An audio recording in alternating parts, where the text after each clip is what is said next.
स्वागत है एक बार फिर से आपके अपने चैनल योगेंद्र टाइम्स पर।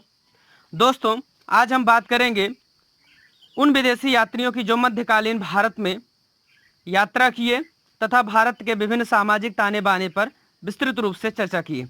अपने इसी वीडियो के पहले भाग में हमने चर्चा की थी प्राचीन भारत के विभिन्न कालखंड में आए हुए उन विदेशी यात्रियों की जो परीक्षा के लिहाज से महत्वपूर्ण हैं। तो आज हम चर्चा करेंगे मध्यकालीन भारत में आए विदेशी यात्रियों की तथा जानेंगे कि वहां से कौन कौन से प्रश्न परीक्षा उपयोगी साबित हो सकते हैं।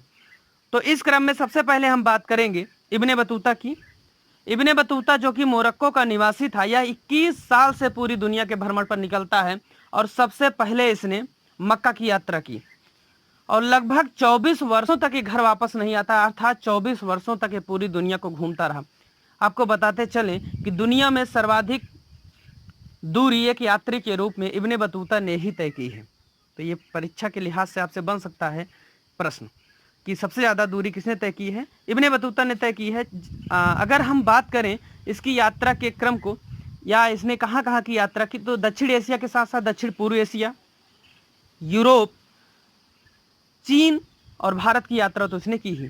चीन भी महत्वपूर्ण है, इसको एक दो बार एग्जाम्स में पूछा गया है। जब ये भारत आ रहा है उस समय भारत पर शासन है मोहम्मद बिन तुगलक का। मोहम्मद बिन तुगलक, जिसके बारे में कहा जाता है जिसकी मृत्यु पर कि राजा को प्रजा से तथा प्रजा को राजा से मुक्ति मिल गई। तो यहाँ से महत्वपूर्ण है, इसने अपने यात्रा के वृत्तांत को जो भी इसने अनुभव किया अपनी पुस्तक रेहला में वर्णन किया है। तो याद रखिएगा, यहाँ से महत्वपूर्ण टॉपिक है आपका इब्ने बतूता।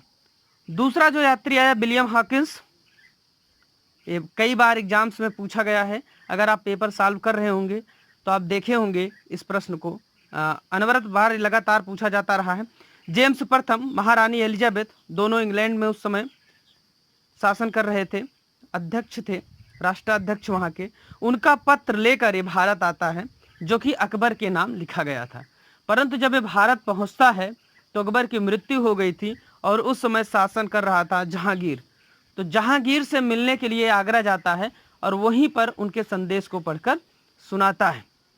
तो याद रखिएगा, जहांगीर से विलियम हॉकिंस की मुलाकात कहाँ हो रही है? आगरा में हो रही है। लेकिन पत्र किसके नाम लेके आ रहा है? अकबर के नाम। पत्र दे किसको रहा है? जहांगीर को। तो यहाँ से विलियम हॉकिंस से संबंधित महत्वपूर्ण तथ्य जो एग्जाम पॉइंट ऑफ व्यू से महत्वपूर्ण है। इसके बाद है टॉमस रो। टॉमस रो ये भी जहांगीर के दरबार में ब्रिटिश दूत के रूप में आया। इसके साथ ही एडवर्ड टेरी जो कि ईसाई था, एक पादरी था, वो भी भारत आया और एडवर्ड टेरी ने अहमदाबाद की यात्रा की। ये याद रखिएगा आप, महत्वपूर्ण है। अहमदाबाद की यात्रा पर हाल ही में ट्रंप जी आए थे, तो हो सकता है क्वेश्चन वहाँ से थोड़ा सा पूछ ले आपसे। एडवर्ड टेरी ये पहले यात्रा पर आए थे अहमदाबाद की, जो कि एक पादरी थे। और जहांगीर के दरबार में ही विलियम फिच भी आया था, ये नाम भी याद रखिएगा, विलियम फिच। तो Thomas Roe, Edward Terry, William Fitch, ये तीनों किसके दरबार में आए थे? जहांगीर के दरबार में आए थे। दोस्तों, इसके बाद हम बात करेंगे रॉल्फ फिच की। रॉल्फ फिच, जो कि हमने विलियम फिच की बात की, जहांगीर के दरबार में आया था। इसके पहले रॉल्फ फिच आया था जो कि अकबर के दरबार में आया था। कन्फ्यूजन ना हो इसलिए हम इस चीज़ को यहाँ पे क्लियर कर दे रहे हैं। निकोलसन डाउनटन, ये बहादुर शाह प्रथम के दरबार में आया था। तो मध्यकालीन भारत में अगर हम बात करें तो यही कुछ प्रमुख ऐसे विदेशी यात्री थे जिन्होंने यात्रा की तथा भारत के सामाजिक एवं सांस्कृतिक परिदृश्यों के बारे में खुलकर चर्चा की। तो दोस्तों, आज की वीडियो आपको कैसी लगी कमेंट बॉक्स में जाकर हमें कमेंट करके ज़रूर बताएं। साथ ही साथ अपना सहयोग देते रहें। चैनल पे जो लाल वाला बटन है इसको ज़ोर से दबाएं, कैसे भी दबाएं, लेकिन ये सब्सक्राइब हो जाना चाहिए।